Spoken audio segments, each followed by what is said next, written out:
తెలంగాణ రాజకీయాలలో ప్రత్యేక గుర్తింపు కలిగిన నియోజకవర్గాల్లో ఒకటి షాద్ నగర్. హైదరాబాద్కు ముఖద్వారంగా నిలిచిన ఈ నియోజకవర్గం వేగంగా అభివృద్ధి చెందుతున్న ప్రాంతమే కాదు, వ్యవసాయం, పరిశ్రమలు, విద్య, ఉపాధి అవకాశాలు, జాతీయ రహదారులు, పెట్టుబడులు కలిసి భవిష్యత్ తెలంగాణకు దిశానిర్దేశం చేస్తున్న ప్రాంతం కూడా. అయితే ఈరోజు షాద్ నగర్ ప్రజలు ఏమనుకుంటున్నారు? అభివృద్ధి జరిగిందా? ప్రజల అంచనాలు నెరవేరాయా? ఎమ్మెల్యే పనితీరుపై ప్రజల అభిప్రాయం ఏంటి? అభిమానులు ఎందుకు ఆయనను ప్రజల మనిషి అంటున్నారు? విమర్శకులు ఎందుకు ప్రశ్నిస్తున్నారు? ఈ ప్రశ్నలన్నిటికీ సమాధానాల కోసం ముందుగా షాద్ నగర్ నియోజకవర్గ వీధుల్లోకి వెళ్ళి ప్రజల మనసుల్లోని మాటను తెలుసుకుందాం. ఆ తర్వాత అదే ప్రజా తీర్పును షాద్ నగర్ ఎమ్మెల్యే వీర్లపల్లి శంకర్ గారి ముందుంచి ప్రతి ప్రశ్నకు ఆయన సమాధానం తెలుసుకుందాం. పేద ఎంప్లాయీస్ కాబట్టి వీళ్ళకు కండక్టర్లకు, డ్రైవర్లు, మెకానిక్లకు వీళ్ళకు ఏదైనా సాయం చేయాలని ఆ రోజు ఎమ్మెల్యే కాకుండా కూడా మేము అడగకముందే అతను ముందుకు వచ్చి మాకు సాయం చేసినటువంటి వ్యక్తి మన ఇప్పుడు ఉన్నటువంటి వీర్లపల్లి శంకరన్న. ఈరోజు తెలంగాణలో అతి ముఖ్యమైనటువంటి ఒక ఘట్టం ఉన్నది. శంకరన్నకు స్పెషల్గా ఏంటి అంటే షాద్ నగర్ ఒక జూనియర్ కాలేజ్ సొంత నిధులతో నిర్మిస్తున్నాడు. అది నిజంగా విద్యకు మొదటి ప్రాధాన్యత ఇస్తున్నాడు. 10 నుంచి 15 కోట్ల రూపాయలు ఖర్చు అవుతున్నది. దానికి కొంతమంది దాతల సాయంతో అన్న స్వతహాగా నిర్మిస్తుంది. లీడర్ ఎలా ఉండాలనేటటువంటి దానికోసం నిలువెత్తు నిదర్శనం షాద్ నగర్ ఎమ్మెల్యే శంకరన్న అని చెప్పొచ్చు. ధన్యవాదాలు. ఆయన యొక్క మనస్తత్వం చాలా సున్నితము. ఆయన ఇప్పటికి కూడా ప్రజల్లో మమేకమై తిరుగుతుంటాడు. కేవలం ఆయన ఎమ్మెల్యే కాదు, ఆయన ప్రజల మనిషి కాబట్టి ప్రజల కోసమే ఆయన నిరంతరం పనిచేస్తుంటాడు. ఇలాంటి శంకరన్న ఉండడం షాద్నగర్ నియోజక ప్రజలకు చాలా అదృష్టమని ఈ సందర్భంగా తెలుపుతున్నాను. శంకరన్న ఖచ్చితంగా పేదలకు, బడుగు బలహీన వర్గాలకు ఖచ్చితంగా ఆదుకుంటుండు. మా ఊర్లో చింతకొండపల్లిలో ఇంచుమించు మా దగ్గర ఒక 30 ఇండ్ల వరకు వచ్చినాయి. ఇప్పటి వరకు ఇంకా 20 ఇండ్లు కావాలన్నా కూడా కట్టించుకోమని చెప్తున్నాడు అన్న కూడా. ఇంకోటి సీసీ రోడ్లు కానీ ఇస్తున్నాడు. షాద్నగర్ నియోజకవర్గంలో స్థానిక ఎమ్మెల్యే గారు పూర్తిగా విద్య మీద, నీళ్ళ మీద, నిధుల మీద, నియామకం బాగా పెట్టి షాద్నగర్ నియోజకవర్గాన్ని డెవలప్మెంట్ వాదిగా తీసుకుపోతున్నాడు.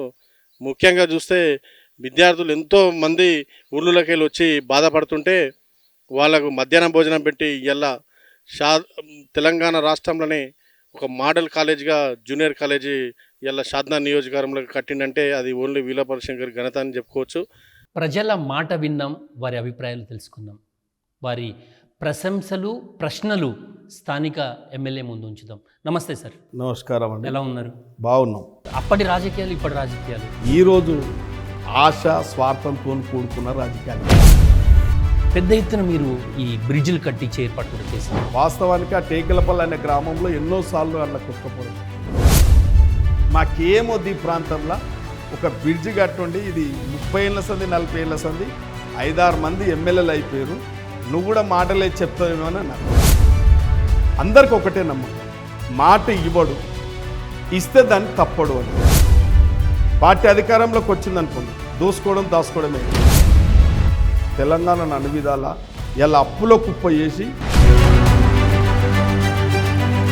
హైడ్రా మీ ప్రభుత్వానికి కొంత చెడ్డ పేరు తెచ్చింది అన్నటువంటి విమర్శలు ఉన్నాయి. హైదరాబాద్లో కబ్జా కోరు.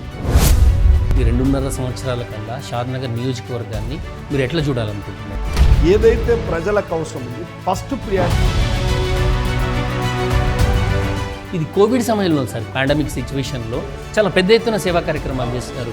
హాస్పిటల్లో ఎవరెవరికి ఏమి అంటే చాలామంది మా స్నేహితులు కూడా చనిపోయారు, చాలామంది ఫ్రెండ్స్ చనిపోయారు, నాకు దగ్గొట్టోళ్ళు కూడా చనిపోయారు. అయినా అసెంబ్లీ విషయాన్ని మనం తీసుకున్నట్టయితే మీ ప్రవర్తనకు సంబంధించి అవి యాదృచ్ఛికంగా జరిగినవైనా కుట్రపూరితంగా వాటిని ఇబ్బంది పెడుతున్నారనుకుంటున్నారు? ఈ రాష్ట్రంలో ఒక పార్టీ చిల్లర పార్టీ. అదృష్టం కలిసి వచ్చి శంకర్ గారికి మంత్రి పదవి ఇస్తే షాద్ నగర్ నియోజకవర్గానికి మొట్టమొదటి సంతకం దేనిపైన చేయబోతుంది?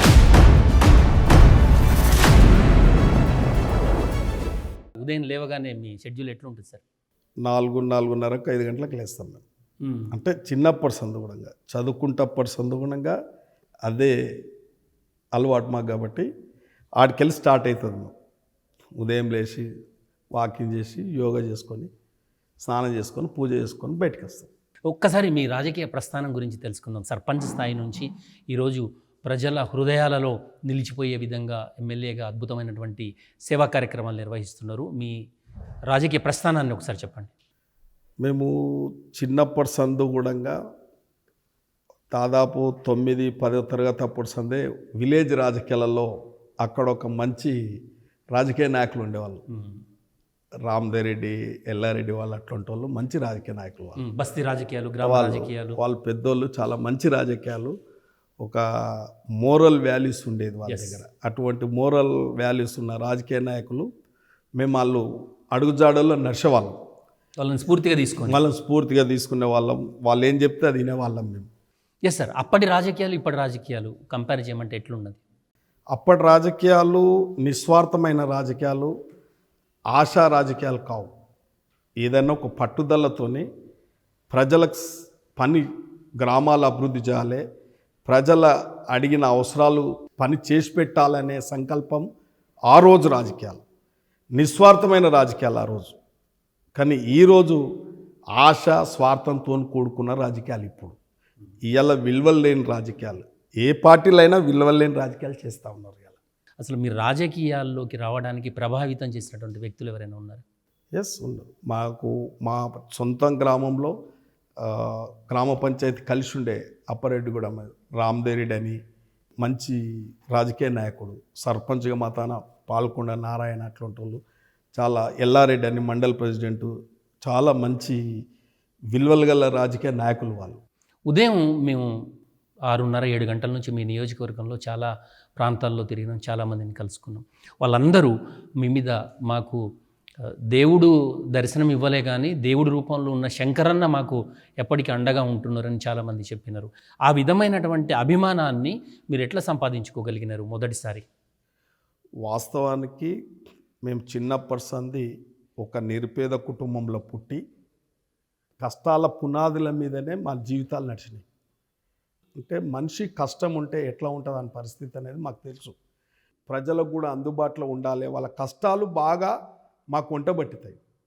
అంటే ఒక ఆపత్తో వచ్చేటోనికి వాడు ఆందోళన ఉంటాడు. ఇప్పుడు ఒక డాక్టర్ దగ్గర పేషెంట్ వస్తే డాక్టర్ అవైలబుల్ ఉండి, స్ట్రెచ్చర్ ఆడుండి, అన్ని ఎక్విప్మెంట్స్ ఆడుంటే ధైర్యం అయిపోతాయి పేషెంట్కు. ఎస్, అంటే నేనున్న డాక్టర్ అనేటోడు పేషెంట్ను రిసీవ్ చేసుకుంటాడు. ఏం కాదులే నేనున్నా అంటే భరోసా, నాకు రోగం తగ్గుతుంది, ధైర్యం వస్తుంది. ప్రజల సమస్యల మీద మా దగ్గరకు వచ్చినప్పుడు నేనున్న లేరా, ఎటువంటి సమస్య అయినా నేను చూసుకుంటలే, నువ్వు అడిగే సమస్య న్యాయమైన సమస్య, నేను ఖచ్చితంగా పని చేసి పెడతామని చెప్పి ఒక నమ్మకం, వాళ్ళ నమ్మకాన్ని ఒమ్ము చేయం. ఎప్పుడే కానీ మాట ఇస్తే మాట మీద నిలబడతాం, తప్పుతో వట్టియం ప్రజలను.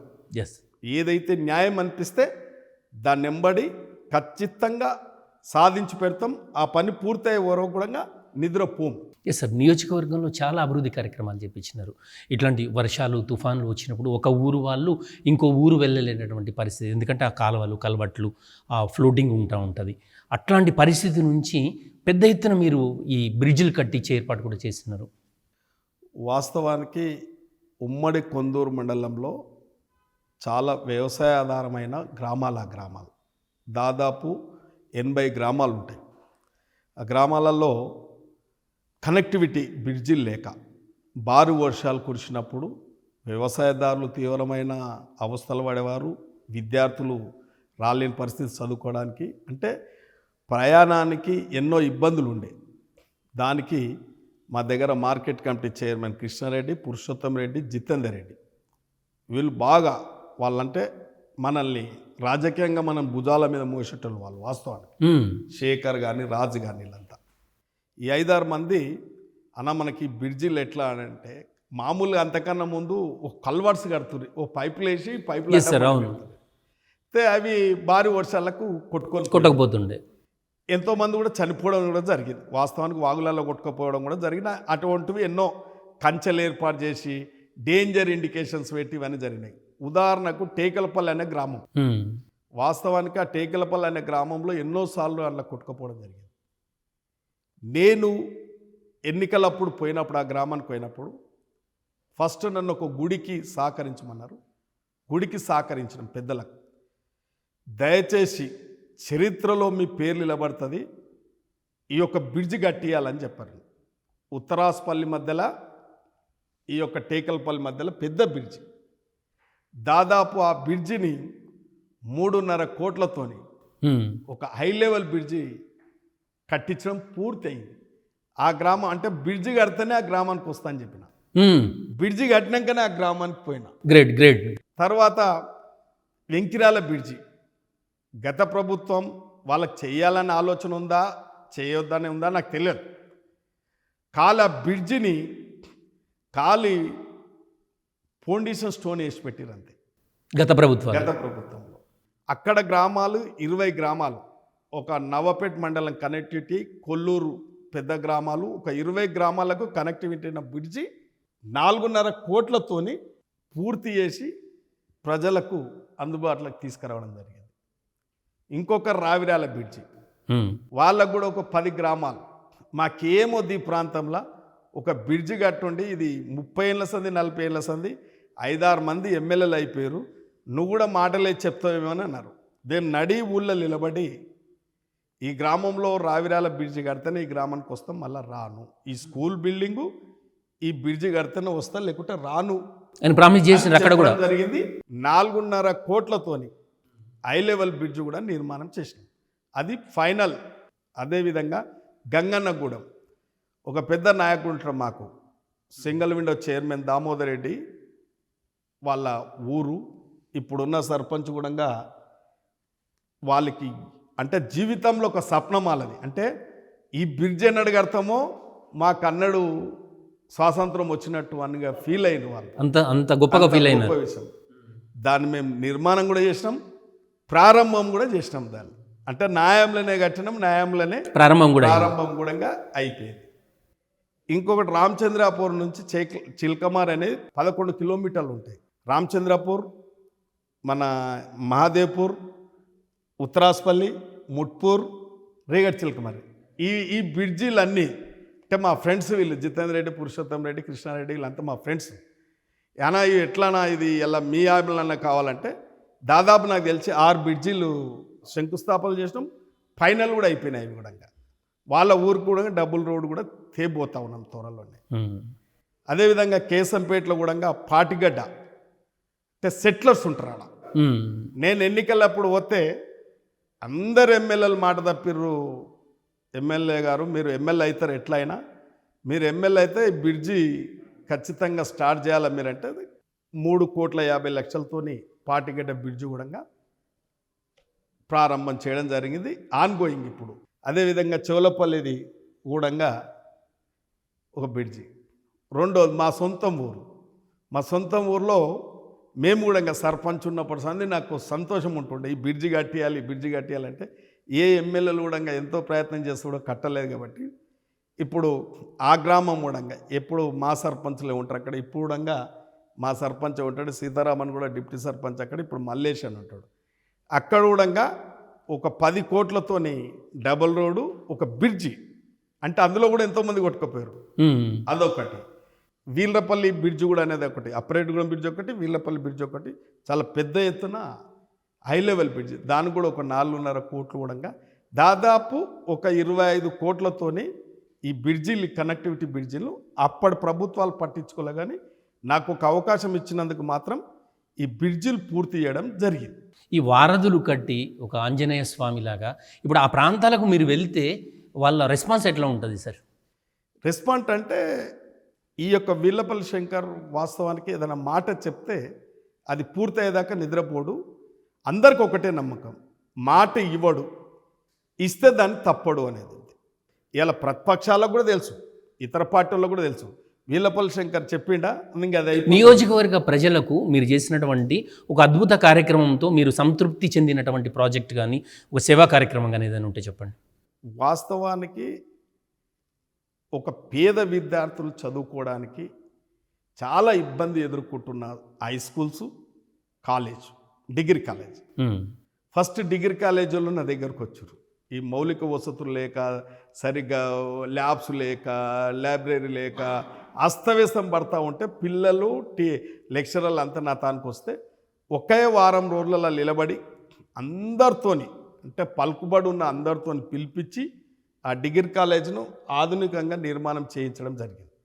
తర్వాత జూనియర్ కాలేజీలు వచ్చారు. జూనియర్ కాలేజీలు అంటే నోటుగుంట అనొద్దు కానీ పందుల కొట్టాలా ఏమంటాం చూడు, అట్లా ఆ టైప్ కూడా అంత దీనంగా కనీస సౌకర్యాలు కూడా లేకుండా. నేను చదువుకున్న కాలేజ్ కాబట్టి ప్రిన్సిపాల్, లెక్చరర్స్, స్టూడెంట్స్ అంతా నా క్యాంప్ ఆఫీకి వస్తే 25వ సంవత్సరాలు నా క్యాంప్ ఆఫీకి వస్తే వాళ్ళు వచ్చింది నా దగ్గరికి చిన్న రినోవేషన్, కొద్దిగా ల్యాబ్స్ లేవు, టాయిలెట్స్ లేవు, డ్రింకింగ్ వాటర్ లేవు, ఈ కలర్ చేయించాలి, బండలు పోయినాయి, ఇవన్నీ అంటని చెప్పంటే నాతో పాటు చదువుకున్న పూర్వ విద్యార్థులు అందరం పోయి పరిశీలిస్తే వాళ్ళు మామూలుగా దీన్ని రిపేర్ చేయించాలంటే బాగా చెల్లించి కాలేజీ ఈ రోజుల్లో కూడా రాష్ట్ర ముఖ్యమంత్రి గారు ఇవాళ విద్యకు అత్యంత ప్రాధాన్యత ఇస్తున్న తరుణంలో గత ప్రభుత్వం ఎడ్యుకేషన్ మీద ఎంత నిర్లక్ష్యం చేసింది అని ప్రూవ్ చేయాలి, దీన్ని పట్టించుకోవాలి, ఎడ్యుకేషన్ అన్నిటిని మౌలిక వసతులు కల్పించాలి కాలేజీకి అనే ఒక సంకల్పంతో ఆ రోజు మనం చెల్లించి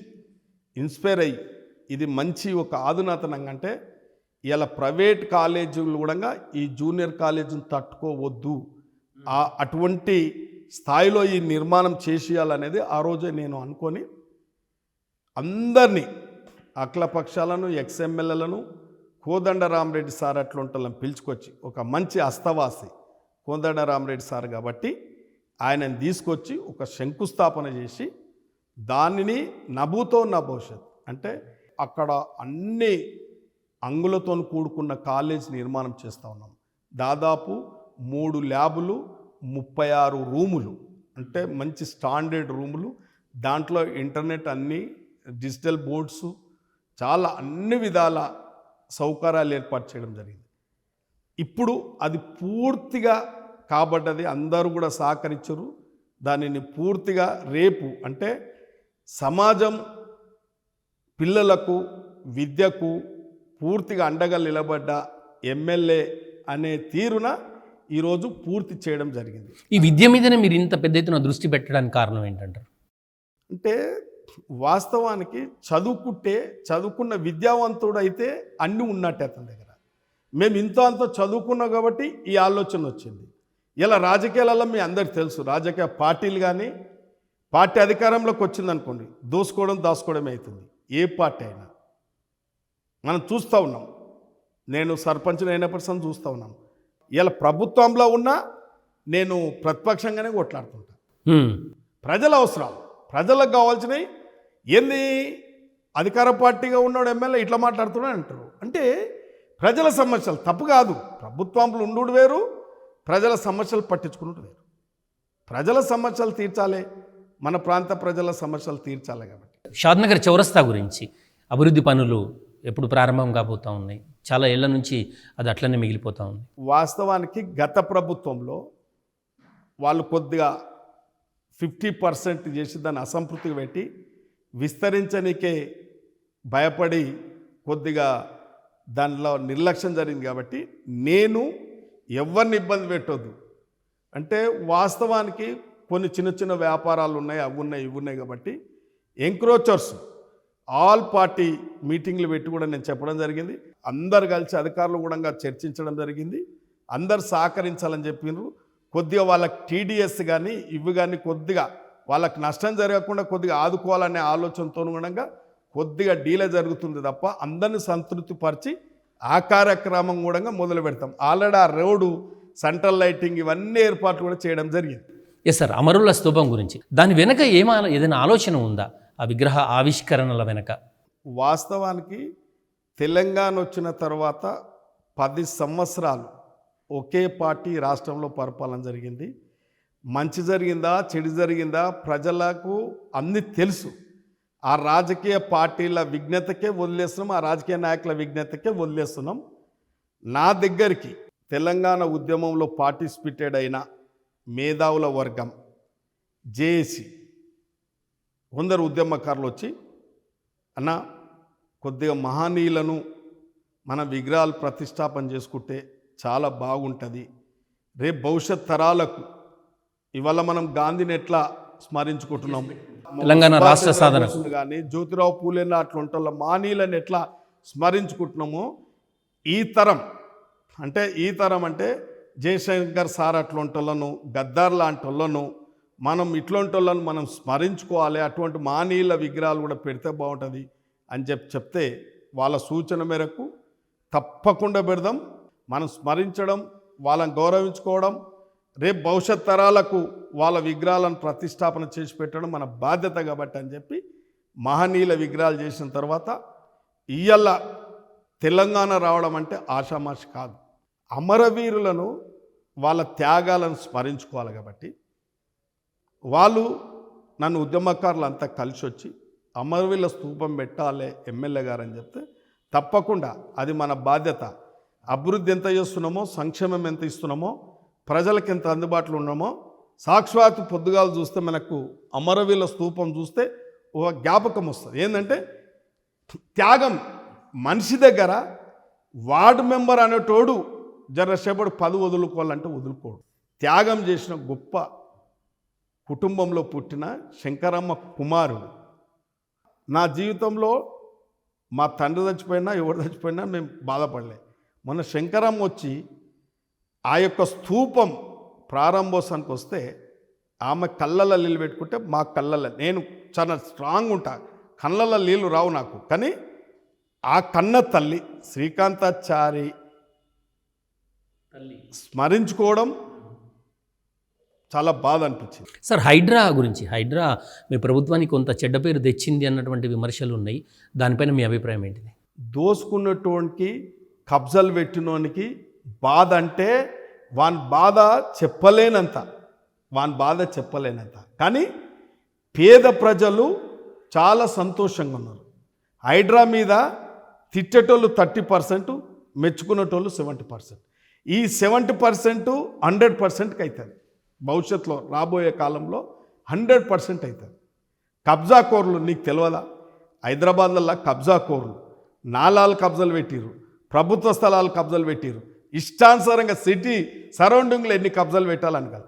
ఇలా కబ్జాలు పెట్టుకొని ఆర్థికంగా ఎదిగిన వాళ్ళకంతా ఆయాసం అవుతూ ఉంది. కాబట్టి ఇది ఒక బ్లాక్మెయిల్. హైడ్రా వల్ల నష్టం ఉంది, హైడ్రా వల్ల నష్టం ఉందని చెప్పి. హైడ్రా వల్ల నష్టం లేదు, హైడ్రా వల్ల మంచి ఫలితాలు ఉన్నాయి. చటాన్పల్లి రైల్వే బ్రిడ్జికి సంబంధించి, ఎందుకంటే ఈ నియోజకవర్గ గెలుపోవడములను నిర్ణయించే వాగ్దానం అది, పెద్ద ఎత్తున సఫరర్స్ ఉన్నారు. అది దీర్ఘకాలికమైన సమస్య. రైల్వే ఎల్సీ నెంబర్ 27 మీద ఎంతోమంది ఎంపీలు చెప్పిరు తప్పించుకోరు. మొన్న నేను పట్టుబట్టి, గత ఎమ్మెల్యే గారు కూడా పట్టుబట్టి దానికి ఒక 34 కోట్లు ఏమో శాంక్షన్ చేపించి డబుల్ ఆర్ఓబి రావాలంటే, ఒకటి చటాన్పల్లి రామ్నగర్ బైపాస్, ఒకటి ఇటు ఒకటి బుచ్చుగూడ, ఇటు ఒకటి, అంటే ఇట్లా పోవాలి. ఆయన ఏం చేసిండు, టెక్నికల్గా ఒకటే చేసిండు కాబట్టి దానికి ఇంకా నేను అదనంగా 184 కోట్లు శాంక్షన్ చేపించి అన్నీ, అంటే టెక్నికల్, టెండరు ఇవన్నీ అయిపోయినాయి. మొదలు పెట్టడమే తర్వాయింది. మొన్నటికి మొన్న నేను రైల్వే జనరల్ మేనేజర్తోని, చీఫ్ ప్రాజెక్ట్ ఆఫీసర్ సాంబశివరావుతోని, వీళ్ళందరితో కూర్చోవడం జరిగింది. మా R&B మంత్రి కోమటిరెడ్డి వెంకరెడ్డి కూడా వాళ్ళని పిలిచి దీని టెండర్ కాల్ తొందర చేయాల్సిందే, ఎల్లే కూడా అంటే అక్కడ నష్టం జరిగేటోళ్ళు కూడా నష్టపరిహారం కూడా శాంక్షన్ చేయించడం జరిగింది. 34 కోట్ల నష్టపరిహారమే అక్కడికి ఇస్తున్నాం. కాబట్టి దాంట్లో కొద్దిగా విస్తరణలో ఎక్కువ కొద్దిగా తగ్గించి, టెక్నికల్గా తగ్గించి చేయాలనే దానికి కొద్దిగా ఆలస్యమైంది. వచ్చే నెలలో మళ్ళీ నెలలో ఆ పనులు కూడా ప్రారంభం చేయబోతున్నాం. అదేవిధంగా లక్ష్మీదేవిపల్లి రిజర్వాయర్ గురించి కూడా చెప్పండి. ఇవాళ పాలమూరు రంగారెడ్డిలో లక్ష్మీదేవిపల్లి రిజర్వాయర్ను పూర్తిగా నిర్లక్ష్యం చేసింది గత ప్రభుత్వం, కేసీఆర్ ప్రభుత్వం, గత ఎమ్మెల్యేలు, గత ఎంపీ. ఒక దశలో వారు మోసం చేస్తున్నారని తెలిసి మేము ప్రొటెస్ట్ చేసి దీక్ష చేసినాం. ఇప్పుడున్న ముఖ్యమంత్రి గారు, అప్పుడు working president Uttam Kumar Reddy PCC అధ్యక్షులు, కోమటిరెడ్డి వెంకటరెడ్డి ఎంపీ, కొండా విశ్వేశ్వరరెడ్డి ఎంపీ, చెల్లా వంశీచంద్రరెడ్డి ఎమ్మెల్యే, వీళ్ళందరినీ తీసుకొచ్చి కూడా మేము లక్ష్మీదేవిపల్లి ఏదైతే ఉందో ఆ స్థలంలో దీక్ష కూడా ఏర్పాటు చేయడం జరిగింది. ఒక 10,000 మందితో దీక్ష చేసినాం. తర్వాత బట్టి విక్రమార్క పాదయాత్ర చేసి గద్దారు కూడా సుధీశ్వాస, అంటే ఆ మీటింగ్ అయిపోయినాకనే గద్దారు గారు కూడా చనిపోవడం జరిగింది. వీళ్ళు పచ్చి మోసం చేసింది తెల్ల ఈ పాలమూరు రంగారెడ్డికి 90 టీఎంసీలు అని చెప్పి 21 ప్యాకేజీలు చేసి 3 ప్యాకేజీలు ఉదండపూర్ వరకే పరిమితం చేసి లక్షిందేపల్లిని వదిలేయడం జరిగింది. మా ప్రభుత్వం వచ్చిన తర్వాత నేను అసెంబ్లీలో కూడా ఎప్పటికప్పుడు మాట్లాడడం జరిగింది, మీరు కూడా చూసిరు అవన్నీ. అంటే ఒక దశలో నేను ప్రభుత్వంలో ఉండి రాష్ట్ర ముఖ్యమంత్రితోని ఇరిగేషన్ శాఖ మంత్రులతోని గతంలో కేసీఆర్ అటు హరీష్ రావు అటు కేటీఆర్ కూర్చుంటే వాళ్ళు మోసం చేసిర్రు. షాద్నగర్ని లక్షిందేపల్లి కుండలాకుంటుంది, 1,00,000 ఎకరాలకు ఈజీగా పారిపోయొచ్చు అని చెప్పి పదే ఊపుడు గంపడు ఉపన్యాసాలు కొట్టినరు మీరు, వాళ్ళు మోసం చేసిర్రు. మనం దీక్షలు చేసినాం అక్కడ. లక్షిందేపల్లి రిజర్వాయర్ గిట్ట కట్టకపోతే లక్షిందేపల్లి షాద్నగర్ రైతాంగం క్షమించదు, షాద్నగర్ ప్రజలు మనల్ని క్షమించరు అని స్వయాన నేను అసెంబ్లీలలో మాట్లాడడం జరిగింది, అసెంబ్లీలో కొట్లాడడం జరిగింది. నేను పరిగి ఎమ్మెల్యే రామ్మోహన్ రెడ్డి అన్న మేమిద్దరం ఎప్పటికప్పుడు లక్షిందేపల్లిని నిర్మాణం చేయడానికి కొట్లాడి ల్యాండ్ ఎక్వేషన్ కూడా డబ్బులు విడుదల చేసి ఇప్పుడు ల్యాండ్ ఎక్వేషన్ సర్వే ఇవన్నీ కూడా కలెక్టర్లను వాళ్ళందరినీ కూడా నోటిఫికేషన్ ఇచ్చి ల్యాండ్ ఎక్వేషన్ కూడా జరుగుతూ ఉంది. దాన్ని ఒక ప్రారంభానికి ఒక దిక్సూచి అలా. ఇంకా 2.5 సంవత్సరాల టర్మ్ ఉంది మీకు. ఈ 2.5 సంవత్సరాల కల్లా షాద్నగర్ నియోజకవర్గాన్ని మీరు ఎట్లా చూడాలనుకుంటున్నారు? ఏదైతే ప్రజలకు అవసరం ఉంది, ఫస్ట్ ప్రియారిటీ ఎడ్యుకేషన్ అంతా లైన్లో పడేసినాం.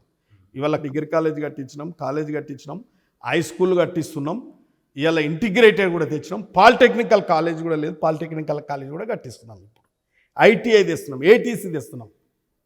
హాస్పిటల్ కూడా వాళ్ళు ఖాళీ టెంకాయ కొట్టిపోతే ఇప్పుడు అది కూడా పూర్తి చేస్తూ ఉన్నాం.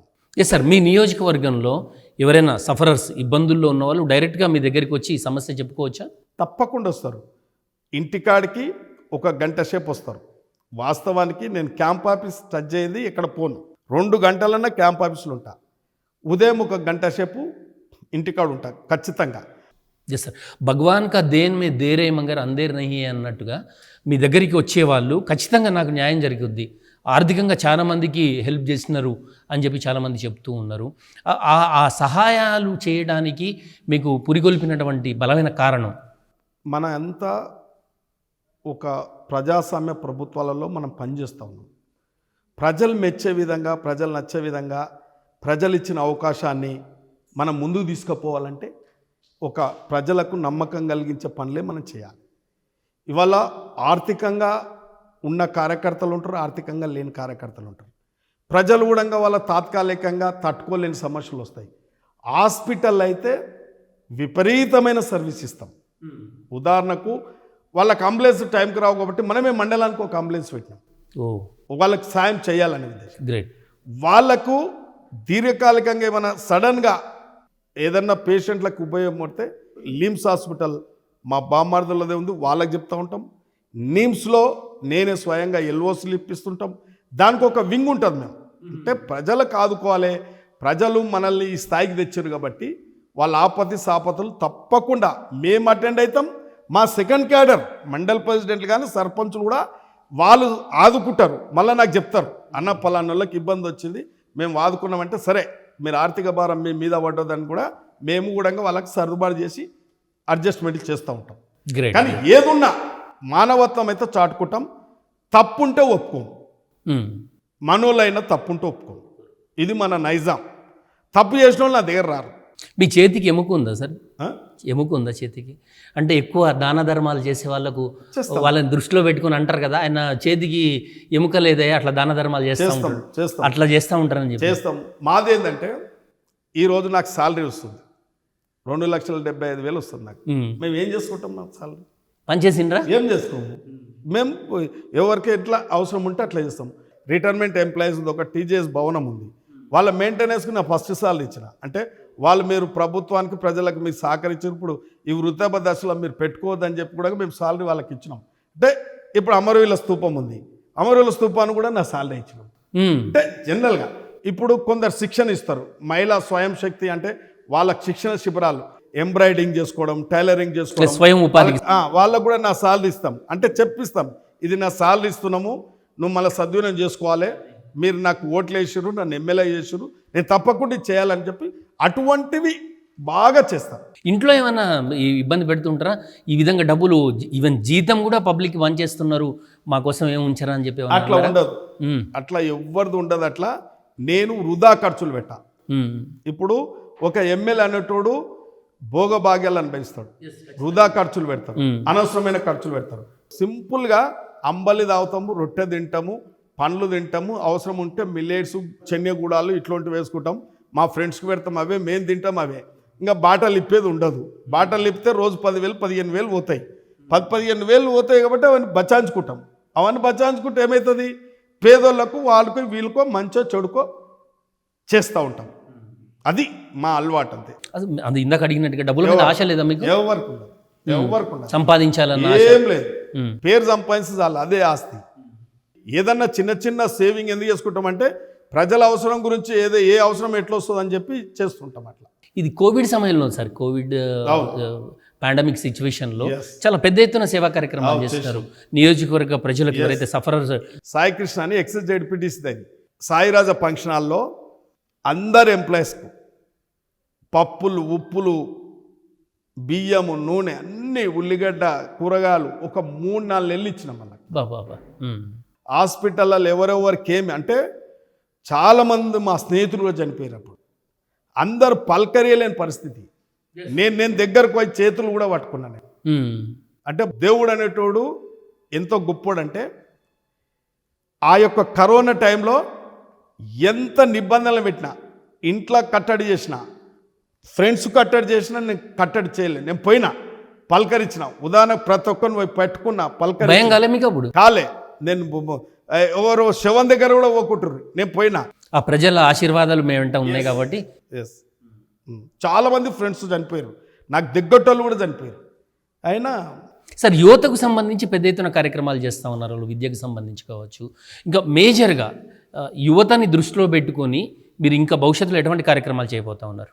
తప్పకుండా ఇప్పుడు వీడికి ఏటీసీ తీసుకొచ్చినాం. ఇలా అంటే మంచి స్కిల్ డెవలప్మెంట్, అంటే ప్రతి ఒక్కరికి నైపుణ్యత, దాంట్లో ట్రైనింగ్ ఇప్పించాలి.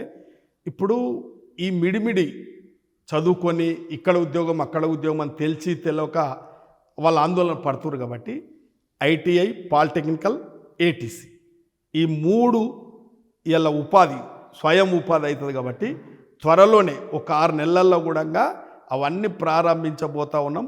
ఒక మంచి అవకాశం, అంటే యువకులకు ఒక మంచి అవకాశం రాబోతుంది. మీ మీద కొన్ని వీడియోస్ తిరుగుతూ ఉన్నాయి అసెంబ్లీలో మీ ప్రవర్తనకు సంబంధించి. అవి యాదృచ్ఛికంగా జరిగినవేనా? వాటి అంటే రాజకీయాలల్లో వాళ్ళ తప్పిదాలు, వాళ్ళ అగత్యాలు, వాళ్ళ ఆగడాలను మనం ఎండగడతా ఉంటాం. దానికి పర్సనల్ కూడా, అంటే ఇప్పుడు జనరల్గా ఇప్పుడు మనకు ఒక ఉబ్బరం వస్తుంది అనుకో, ఓ పేపర్తో ఇట్లా అనుకుంటాం, దాన్ని ఏదో పెళ్లి పత్రిక పళ్ళలో పెట్టి. ఈ రాష్ట్రంలో ఒక పార్టీ అంటే ఎట్లా అంటే డబ్బులు ఇచ్చి ఒక వ్యక్తుల యొక్క క్యారెక్టర్ని అసాసినేట్ చేయడం, ఈ ఎక్కడ ఫ్లింతీ లాంగ్వేజ్ ఏర్పాటు చేసుకోవడం, తెలంగాణ రాకముందు ఏ విధంగా అయితే ప్రవర్తించుర్రో మీ అందరు తెలుసు. వాళ్ళ విజ్ఞతకు వదిలేస్తాం మేము. అసెంబ్లీలో శ్రీధర్ బాబు గారు మాట్లాడుతున్నప్పుడు మీరు ఆ పక్కనే ఉండి ఏదో విసురుతున్నట్టుగా కొన్ని విజువల్స్ కూడా కనిపిస్తున్నాయి. అది ఎప్పుడు జరిగింది సార్?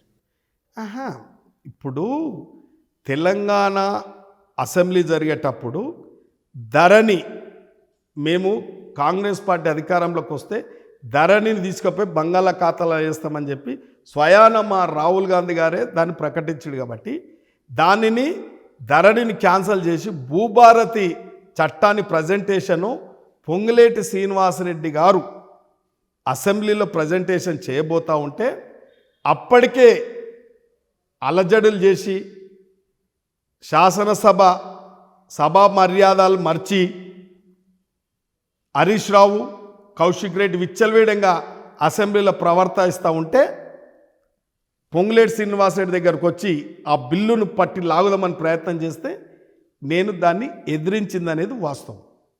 దాంట్లో ఏం అబద్ధం లేదు. మా నాయకుడు ప్రజెంటేషన్ చేస్తుంటే వాళ్ళని అసెంబ్లీలో నేను ఎదురు తిరిగింది వాస్తవం. దాంట్లో ఏమి యాదృచ్ఛంగా జరిగింది. వాళ్ళు చేసే సభా మర్యాదలు మర్చిపోయి ఇష్టానుసారంగా ప్రవర్తిస్తుంటే నేను ఎదురు తిరిగింది అనేది వాస్తవం. షాద్నగర్ ఎమ్మెల్యే చాలా అగ్రెసివ్గా ఉంటారు. ఆయన కంటే అగ్రెసివ్గా ఆయనతో పాటు తిరిగే కార్యకర్తలు కావచ్చు, ఫాలోవర్స్ ఉంటారు. మంత్రి సెక్యూరిటీ సిబ్బంది మీదనే దాడి చేసిన సంఘటనలు ఉన్నాయి అని చెప్పి విమర్శలు వస్తూ ఉన్నాయి. ఒక పార్టీ కార్యక్రమాలు జరుగుతూ ఉంటే ఏముంటుందంటే, కాంగ్రెస్ కార్యకర్త తాను మంత్రి వచ్చిండు, మంత్రి దగ్గర ఒక ఫోటో దిగాలని, ఎమ్మెల్యే వచ్చిండు, ఎమ్మెల్యే దగ్గర ఒక ఫోటో దిగాలనే ఆతృత కార్యకర్తల దగ్గర ఉంటుంది. అది యాదృచ్ఛికంగా జరుగుతుంది. మంత్రిని సెక్యూరిటీ కల్పించే బాధ్యత సెక్యూరిటీకి ఉంటుంది. కార్యకర్తకు అది ఉండదు. మా నాయకుడు, మేము దగ్గర నిలబడతాం, మేము ఫోటోలు దిగుతామనే ఆలోచనతో పోతుంటారు. కాబట్టి అటువంటివి యాదృచ్ఛికంగా జరిగే కార్యక్రమాలు తప్ప ఏదో తప్పుగా వాళ్ళు చూయిస్తే అది వాళ్ళ విజ్ఞతకు వదిలేస్తున్నాం. అది మేము శంకర్ గారికి అగ్రవర్ణాలు అంటే పడదా అసలే? అగ్రవర్ణాలే నన్ను నడిపిస్తారు. అది కొందరు భ్రమ. అది అగ్రవర్ణాలు వాడరు, ఏ సామాజిక వర్గం. నన్ను నడిపించేది రెడ్డి సామాజిక వర్గమే. ప్రతాప్ రెడ్డి, శ్యాంసుందర్ రెడ్డి, కృష్ణారెడ్డి, పురుషోత్తం రెడ్డి, జితేందర్ రెడ్డి, చెప్పాలంటే శ్రీకాంత్ రెడ్డి, శేఖర్ రెడ్డి, ఇంకా చెప్పాలంటే చనిపోయాడు రామ్ రెడ్డి, నవాజ్ రెడ్డి, అంటే చెప్తున్నాం మీకు. అంటే మాకు ఎక్కువ సామాజిక వర్గం రెడ్డిదే. వాళ్ళు లేకపోతే నా క్యారెక్టర్ నచ్చి, నా రాజకీయ కమిట్మెంట్ అంటే నేను ఒక రాజకీయ విలువలతో ఉంటాను చెప్పి వాళ్ళు ఆ సామాజిక వర్గమే నాకు ఎక్కువ అండగా నిలబడుతుంది. మీ వెల్లమ్మ సామాజిక వర్గం మీద మీరు చేసినటువంటి వ్యాఖ్యలు తీవ్ర విమర్శలకు దారితీసినాయి. అంటే అది ఓన్లీ కల్పితం. వెల్లమ్మ సామాజిక వర్గంలో కాదు, లగర్చల్రా ఇష్యూ ఏదైతే జరుగుతుందో అది ఒక ఇండస్ట్రియల్ పార్క్ ఏర్పాటు చేస్తూ ఉంటే కొందరు అవాకులు చెవాకులు మాట్లాడుతూ ఉంటే కల్వకుంట్ల కుటుంబం మీద మాట్లాడిన మాటల్ని అది వక్రీకరించి వెల్మకులానికి చుట్టింది తప్ప అది యాదృచ్ఛికంగా జరిగిందే తప్ప మాకు వెల్మకులం అంటే మా వాళ్ళు జూపల్లి కృష్ణారావు నాకు సొంతం గురువు. నేను ఒక కంచంలో తింటాం, నేను జూపల్లి కృష్ణారావు. మేము అట్లా అనుబంధంగా ఉంటాం. మేము సరే, జనరల్గా ఎప్పటికీ మంచి ఫిట్నెస్తో ఉంటారు మీరు. మీ ఆరోగ్య రహస్యం గురించి తెలుసుకోవాలి. ఏం లేదు, మంచి అలవాట్లు, సరైన టైంకు సరైన టిఫిన్ చేస్తాం, సరైన టైంకు భోజనం చేస్తాం, అది వెజిటేరియన్ చేస్తాం. మా దోస్తులను కూడా అప్పుడప్పుడు నివారిస్తుంటాం, కొద్దిగా నాన్ వెజ్ అది తినకండి కూడా నివారిస్తుంటాం. వారు కూడా ఆరోగ్యం మీరు తిన్నారు, తినాలని వాళ్ళని కూడా వాళ్ళకి కొద్దిగా పరిమితిగా తినమని చెప్తుంటాం. మా దోస్తులు కూడా చెప్తుంటాం అన్నమాట. వెజ్లో మీకు ఇష్టమైన వంట ఏంటి సార్? అంటే పప్పు, కూరగాయలు, చట్నీ, ఎక్కువ పెరుగు, నెయ్యి. పెరుగు లేనిది అసలు తిననే అసలు. ఇక పెరుగు ఎంతో అంత తినే బయటకు వెళ్తాను. ఒకవేళ మీరు రాజకీయాల్లోకి రాకపోయి ఉంటే ఇప్పుడు ఎట్లా ఉండేవాళ్ళు? ఏదో ఒక ఉద్యోగం ఉంటుండే. వాస్తవానికి నాకు 94లో నాకు డిగ్రీ అయిపోయిన తర్వాత పబ్లిక్ అడ్మినిస్ట్రేషన్ ఉస్మానియా యూనివర్సిటీలో వచ్చింది, బీఎడ్ కూడా వచ్చింది. ఇప్పుడు అదే టైంలో ఈ రాజకీయాలు వచ్చినాయి. ఏది గ్రామ పంచాయతీ ఎలక్షన్స్ వస్తే దాంట్లో గ్రామంలో పెద్దలందరూ, మేము చెప్పిన వాళ్ళందరూ కూడా చాలా మటుకు అందరు ప్రోత్సహించి ఆ రోజు జనరల్ సీట్లో మనం బీసీ అయినా నిలబెట్టిరు. ఆ రోజు జనరల్ సీట్లో బీసీ అయినా నిలబెడితే మనం ఆ రోజు గెలిచి రాజకీయాలకు. సార్, మీ బాల్య మిత్రుల గురించి చెప్పండి. ఈరోజు మిమ్మల్ని ఎమ్మెల్యే స్థాయిలో చూసి వాళ్ళు ఎట్లా ఫీల్ అవుతూ ఉంటారు? చాలా సంతోషంగా ఉంటాం, చాలా సంతోషంగా ఉంటారు. అప్పుడు ఎట్లున్నామో ఇప్పుడు అట్లా ఉంటాం. ఆ రోజు సింపుల్ సిటీగానే ఉంటుంటే అప్పుడు కూడా క్లాస్లో నేను ఓ లీడర్ టైప్ ఉంటుంటే ఏదన్నా ప్రోగ్రామ్ చేయాలంటే మనం శంకర్ని అడగాలరా అంటే అంటుర్రు. అప్పుడు కూడా శంకర్ని అడిగి చేస్తుర్రు. ఏదైనా కబడ్డీ ఆడినా, వాలీబాల్ ఆడినా, ఏదన్నా క్లాసులలో ఏమైనా నాయకత్వం కావాలంటే మనల్ని ముందర పెడుతుర్రు. టీచర్లతో అడగాలన్నా చేయాలన్నా నేను ఏ టీచర్తో నా జీవితంలో ఒక్క మాట అనిపించుకోలే, ఒక్క దెబ్బ తినలేదు. ఎప్పటికప్పుడు చాలా హోంవర్క్ కానీ స్టడీ కానీ ఏదన్నా హార్డ్ కోర్ సబ్జెక్ట్ ఉంటే బయాడ్ చేస్తుంటాం. ఇది రేపు అడుగుతారని చెప్పి బాగా బయాడ్ చేసిపోయి ఎవరితో దెబ్బలు తినలే జీవితంలో. అదొక్కటి ఎవరికి ఏ టీచర్తో లేదు. ఇప్పటికీ మా గురువులు వస్తారు. నేను ఎమ్మెల్యే అయినాక కూడా వాళ్ళకు సెప్టెంబర్ అయినాడు వాళ్ళకు సన్మానం చేస్తాం, పాదాభివందనం చేస్తాం, వాళ్ళ ఆశీర్వాదం కూడా తీసుకుంటాం. వాళ్ళు ఎనలేని సంతోషం. అరే మనకు ఒక నిరుపేద కుటుంబంలోకి వచ్చినోడు ఎమ్మెల్యే, మనం అప్పటికైనా నన్ను లీడర్ చేస్తుంటారు వాళ్ళు. ఇప్పటికీ బతుకున్నారు మా టీచర్లు, చాలా సంతోషపడతారు. క్లాస్ లీడరు, కాలేజ్ లీడరు, ఇప్పుడు ప్రజల లీడర్. ఎస్, సినిమాలకు వెళ్తుండే వల్ల వెళ్తుండే వాళ్ళు. సినిమాలు తప్పకుండా చూస్తుంటారు. లాస్ట్ సినిమా సార్ ఈ మధ్య చూసిన లాస్ట్ సినిమా ఏదో చూసినాము, పుష్పన ఏదో చూసినాము. ఇష్టమైన హీరో ఎవరంటే? ఇష్టమైన హీరో అంటే ఇక వాస్తవానికి ఎన్టీ రామారావునే ఎక్కువ లైక్ చేస్తాం, అప్పుడైనా ఇప్పుడైనా. ఇష్టమైన రాజకీయ నాయకుడు? ఇక మాకున్న ఇప్పుడు ప్రజెంట్ రేవంత్ అన్నండి మాకు, అప్పుడు రాజీవ్ గాంధీ. ఎస్ సార్, పెద్ద ఎత్తున మీ నియోజకవర్గంలో తిరుగుతూ ఉంటారు ఉదయం సాయంత్రం, ఏ టైంకి ఇంటికి వస్తారో కూడా తెలియదు. కొన్నిసార్లు 2-3 రోజులు కూడా మీరు బయటనే ఉండాల్సిన పరిస్థితి ఉంటుంది. అప్పుడు కుటుంబ సభ్యుల నుంచి ఏమైనా వ్యతిరేకత వస్తుందా? ఏముండదు, అట్లాంటిది ఏముండదు. మనకు వేరే అలవాట్లు లేవు కాబట్టి ఎవరు అనుమానపడరు, ఎవరు అది అనుకోరు. ఇట్లా పూర్తిగా స్వేచ్ఛ ఉంటుంది అందరికీ. ఇంట్లో కూడా మీరు ఎమ్మెల్యేగా కమాండ్ చేస్తూ ఉంటారా? మామూలుగా అమ్మతో కానీ మేడం గారితో కానీ ఒక సభ్యుడిగానే ఉంటారా? లేకపోతే నేను ఇంట్లో ఉన్నానుకో ఎప్పుడు పోతాడు అన్నట్టు చూస్తారు వాళ్ళు. ఎందుకంటే అంటే మంది వస్తూ ఉంటారు కాబట్టి అట్లా తెగు అంటే అందరికీ అన్ని సమకూరుస్తాం. వాస్తవానికి మనకు వచ్చే కార్యకర్తలు కానీ వచ్చే జనాలకు కానీ మనకు దేవుడు ఇచ్చిండు ఒక అవకాశం. అందరికీ రాదు ఇది, ఈ అవకాశం అందరికి రాదు కాబట్టి వచ్చిన వాళ్ళని కూర్చుని పెట్టాలి, మంచి ఛాయ్ టిఫిన్లు ఇవన్నీ పెట్టాలి. కాబట్టి ఏ రోజు గట్టిగా ఇంట్లో ఉన్నానుకో, నువ్వు ఎటన్నా పోతున్నావా పోతలేవని అడుగుతుంటారు అనమాట. అంటే వాళ్ళు కూడా 1-2 గంటలు తట్టుకుంటారు దేనికైనా కానీ. ఎక్కువ తట్టుకోవాలంటే వాళ్ళు కూడా తట్టుకోలేరు, ఎంత ఉన్నా కూడా తట్టుకోలేరు. కాబట్టి ఈ ఇంట్లో అప్పుడప్పుడు ఉన్నప్పుడు అంటుంటారు, మీరు ఎక్కడ పోతలేరు అయ్యాలి అది ఇది అంటారు. అంటే ఆ తాటికి తట్టుకోలేరు, 100 మంది వస్తుంటారు కదా. సార్, కుటుంబం కోసం ఇవాళ వరకు కూడా నేను ఈ పని చేయలేకపోయినా రాజకీయాల్లో తిరుగుతూ అని దేని గురించి అని అనుకున్నారా? అట్లేం లేదు, ఎప్పటికప్పుడు ఏ పని ఆ పని చేస్తూనే ఉంటాం. ఎప్పటికీ రాజకీయాలు అట్లే చేస్తుంటాం, మన సొంత కుటుంబ పనులు కూడా అట్లే చేసుకుంటుంటాం. మీ బలం బలహీనత? బలహీనత అంటే జల్దీ నమ్ముతా, కొద్దిని మోసపోతారా జల్దీ నమ్మి? ఒక్కోసారి మోసపోతుంటాం. అంటే రాజకీయాలలో మీకు తెలియదు ఏం లేదు కదా, మనతో అయ్యేది కొందరికి నమ్మి వాళ్ళ అవసరాలు అన్నీ తీర్చి పెడతాం. వాళ్ళు మామూలుగా మిడిమిడి జ్ఞానంతో ఉన్న రాజకీయ నాయకులు వచ్చినా వాళ్ళని బాగా ప్రమోట్ చేస్తాం, చాలా స్ట్రాంగ్గా చేస్తాం. వాళ్ళం అప్పుడప్పుడు మోసాలు చేస్తుంటారు వాళ్ళు. అట్లా రాజకీయ గురువు ఎవరు అంటే ఏం చెప్తారు సార్? రాజకీయ గురువు మాకు రామదారెడ్డి, ఎల్లారెడ్డి. వాళ్ళు స్ఫూర్తి నింపి వాళ్ళ స్ఫూర్తి, వాళ్ళతో కలిసి ఉన్న ప్రయాణం. ఎస్, వాళ్ళు నిజాయితీగా ఉంటుర్రు, నా నిజాయితీ మీద వాళ్ళు నమ్మకం పెట్టుకుంటుర్రు. అదేందో కానీ దేవుడిచ్చిన కానుక నాకు. రామదారెడ్డి గారు కానీ వాళ్ళ శేష జీవితంలో నేనేం చెప్పినా అది ఒప్పుకునేవాళ్ళు. ఎల్లారెడ్డి కూడా మేమిద్దరం కూడా పంచాయతీరాజ్ వ్యవస్థలో నేను సర్పంచ్ను, మండల ప్రెసిడెంట్ను, వాళ్ళు కూడా మండల ప్రెసిడెంట్ అట్లా ఉండి ఒకరికొకరం అంటే శంకర్ చెప్తే నిజాయితీ ఉంటుంది అనేది వాళ్ళ నమ్మకం. వాస్తవం ఏ దాన్ని కూడా నమ్మకాన్ని ఒమ్ము చెప్పేది, చేసిన పని ఏది ఫెయిల్ కాకపోయేది. మీ రాజకీయ జీవితంలో తీవ్రంగా ఇబ్బంది పెట్టిన విమర్శలు అంటే ప్రతిపక్షాలు ఏదో ఒక మాట్లాడుతూ ఉంటారు కానీ అది ఆ యొక్క సత్యదూరమైన మాటల్ని వాళ్ళ పార్టీలనే ఖండిస్తారు, వాళ్ళ పార్టీలో వాళ్ళనే ఖండిస్తారు. వాళ్ళు ఏమైనా మాట్లాడిన కూడా నేను ప్రతిపక్షాలను కూడా విమర్శించను. ఇక ఈ రాజకీయాలు చాలు నాకు కొద్దిగా అని విసుకొచ్చిన రోజు ఏదైనా ఉందా? అట్లా ఉండదుగా, రాజకీయాలలో ఉన్నోడు సచవరకు అది తప్పదు. అది సబ్జెక్టే అటువంటిది, దీనికి రిటర్న్మెంట్ ఉండదు. మనం ఉందామన్నా ఉండనియరు. మనం ఉందామన్నా ఇప్పుడు ఇంట్లో ఉందాం అనుకుంటాం, అబ్బాయి వాళ్ళు ఎక్కడ పోవద్దు జర ఇంట్లో ఉందామంటే ఎవరెవరో ఫోన్ చేస్తారు, ఎవరెవరు వస్తారు, ఇంపార్టెంట్ వాడు వస్తాడు. ఇంపార్టెంట్ వచ్చినప్పుడు గన్మెల్లి చెప్తారు, అటెండర్లు చెప్తారు. ఏం చెప్తారు, పెద్ద మనిషి, నాకన్నా పెద్ద మనిషి వచ్చిన అనుకో, నేను ఇంట్లో ఉందాం అనుకున్నా ఉండలేను, వచ్చి మళ్ళీ మాట్లాడవలసి వస్తుంది. తప్పదు, అది రాజకీయాలలో తప్పదు. అది సార్, మీ పేరెంట్స్ ఈరోజు ఒక ఎమ్మెల్యేగా నిలబడి జన హృదయ నేతగా ఉన్న మిమ్మల్ని చూసినప్పుడు పేరెంట్స్ ఎట్లా ఫీల్ అవుతూ ఉంటారు? ఇప్పుడు వాస్తవానికి నేను మోస్ట్ బ్యాక్వర్డ్ క్లాస్ లెక్కలు వచ్చినాం, చాలా రేర్. 119 నియోజకవర్గాలలో మా కమ్యూనిటీకి సంబంధించిన రిప్రజెంటేషన్ ఏకైక ఎమ్మెల్యే.